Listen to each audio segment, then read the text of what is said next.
సాక్షి TV ప్రసారాలను నిలిపివేయటం చట్టరీత్యా నేరం. సాక్షి టీవీ ప్రసారాల కోసం మీ స్థానిక కేబుల్ ఆపరేటర్ను వెంటనే సంప్రదించండి. DTH లో ఇంటర్నెట్ లో కూడా సాక్షి టీవీ ప్రసారాలను వీక్షించవచ్చు. మోంతా తుఫాన్ ప్రభావం చాలా ఎక్కువగా కనిపిస్తోంది. రాత్రికి మచిలీపట్నం కాకినాడ మధ్య తీరం దాటే అవకాశం ఉంది. మోంతా తీవ్ర తుఫాన్గా మారింది. 17 జిల్లాల్లో 338 మండలాలపై తుఫాను ప్రభావం చాలా ఎక్కువగా ఉంటుందని వాతావరణ అధికారులు చెబుతున్నారు. రాబోయే 3 గంటల్లో భారీ వర్షాలు కురిసే అవకాశం ఉందన్నారు. విశాఖ, కాకినాడ, కోనసీమ, కృష్ణా, పశ్చిమ గోదావరి, విజయనగరం, శ్రీకాకుళం జిల్లాలకు రెడ్ అలర్ట్ జారీ చేశారు. సహాయక చర్యల కోసం 11 NDRF, 12 SDRF బృందాలు రంగంలోకి దిగాయి. 145 అగ్నిమాపక ఎమర్జెన్సీ బృందాలను నియమించారు. సహాయక చర్యల కోసం 373 బోట్లను ఏర్పాటు చేశారు వివిధ జిల్లాల కలెక్టర్లు. 2101 తుఫాను పునరావాస కేంద్రాలను గుర్తించారు. ఇప్పటి వరకు కేవలం 256 తుఫాను కేంద్రాలను ప్రారంభించారు.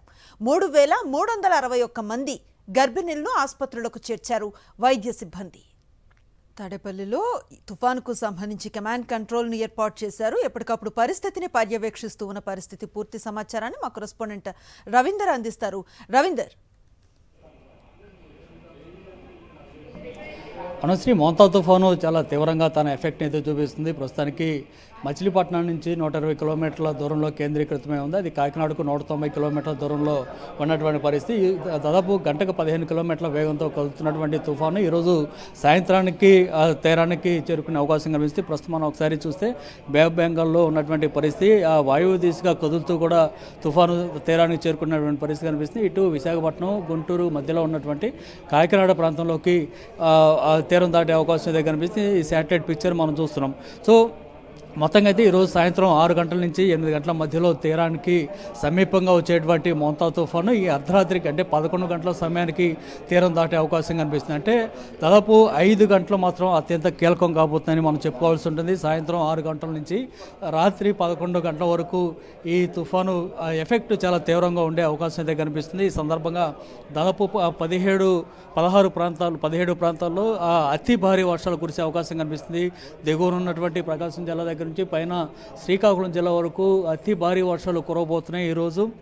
అది కూడా సాయంత్రం 6 గంటల నుంచి రాత్రి 11 గంటల వరకు అత్యంత హెవీ వర్షం అయితే కురవబోతున్నటువంటి పరిస్థితి. ఈ సందర్భంగా భారీగా ఈదురుగాలు కూడా వీయబోతున్నాయి. దాదాపు 120 కిలోమీటర్ల వేగంతో ఈదురుగాలు వీచే ప్రమాదం ఉన్న నేపథ్యంలో ఆ కమ్యూనికేషన్ వ్యవస్థ కూడా పూర్తిగా దెబ్బతినే ప్రమాదం అయితే పొంచి ఉందని చెప్పుకోవచ్చు. ఎందుకంటే కరెంటు కూడా ఉండే పరిస్థితి లేదు. కరెంటు తీగలు తెగిపడే అవకాశం, కరెంటు స్తంభాలు కూడా తెగిపడుతున్నటువంటి పరిస్థితులు ఆల్రెడీ ప్రారంభమైన నేపథ్యంలో ఈ రాత్రికి గాలుల ఉధృతి ఇంకా పెరిగినప్పుడు ఖచ్చితంగా కమ్యూనికేషన్ వ్యవస్థ అనేది దెబ్బతింటుంది. పైగా రాత్రి సమయం కాబట్టి ప్రజలు ఇంకా అప్రమత్తంగా ఉండాల్సినటువంటి అవసరం అయితే కనిపిస్తుంది. ఇవన్నీ కూడా మనం చూస్తే ఈ కొద్దిసేపు క్రితం తిరుపతి అట్లాగే నెల్లూరు ఈ 2 జిల్లాలు కూడా రెడ్ అలర్ట్లోకి వచ్చినటువంటి పరిస్థితుంది.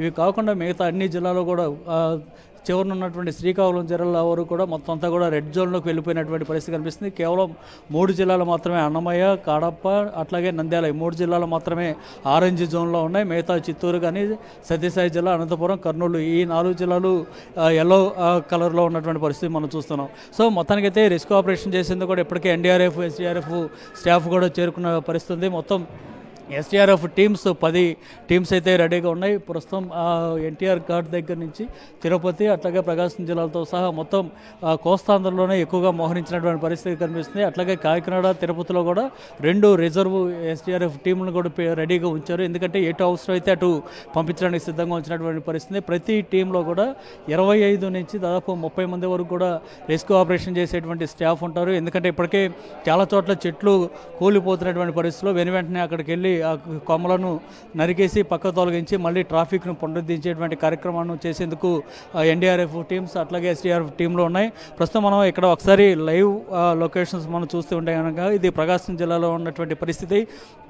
భారీ వర్షాలు కురుస్తున్నటువంటి నేపథ్యంలో అక్కడ రోడ్లు జలమయం అయిపోతున్నటువంటి పరిస్థితి కూడా మనం చూస్తున్నాం. ఇది ఒంగోలులో ఉన్నటువంటి రిమ్స్ హాస్పిటల్ ప్రాంతంలో మనం చూస్తూ ఉన్నాం. అక్కడ భారీగా వర్షం కురుస్తున్న కారణంగా రోడ్డు అంతా కూడా జలమయం అయిపోయినటువంటి పరిస్థితి. ఇది లైవ్ లొకేషన్ని చూపిస్తున్నాం. ఎందుకంటే ఇక్కడ ఈ కమాండ్ కంట్రోల్ రూమ్ నుంచి ప్రతి చోట అంటే తీర ప్రాంతంలో ఉన్నటువంటి అన్ని పట్టణాలు, గ్రామాల్లో నెలకొన్నటువంటి పరిస్థితిని ఇక్కడ పూర్తి స్థాయిలో జరుగుతున్నటువంటి పరిణామాలను ఎప్పటికప్పుడు పరిశీలిస్తున్నటువంటి పరిస్థితి ఉంది. మొత్తంగా అయితే మనం చూస్తే చూస్తే ఫైనల్గా శాటిలైట్ పిక్చర్ని కూడా చూస్తున్నాం. చాలా దగ్గరగా కాకినాడకు మచిలీపట్నానికి సమీపంలో తీరం దాటేందుకు మోంతా తుఫాను వస్తున్నటువంటి పరిస్థితి కూడా మనం చూస్తున్నటువంటి పరిస్థితి. ఏదేమైనా ఈ రాత్రికి తుఫాను తీరం దాటే అవకాశం ఉన్న నేపథ్యంలో అత్యంత జాగ్రత్తగా ఉండాల్సినటువంటి పరిస్థితి అయితే కనిపిస్తూ ఉంది. Thank you Ravindra.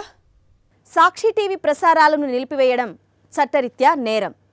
Sakshi TV ప్రసారాల కోసం మీ స్థానిక కేబుల్ ఆపరేటర్ని వెంటనే సంప్రదించండి. డిటిహెచ్లో, ఇంటర్నెట్లో కూడా సాక్షి టీవీ ప్రసారాలను వీక్షించవచ్చు.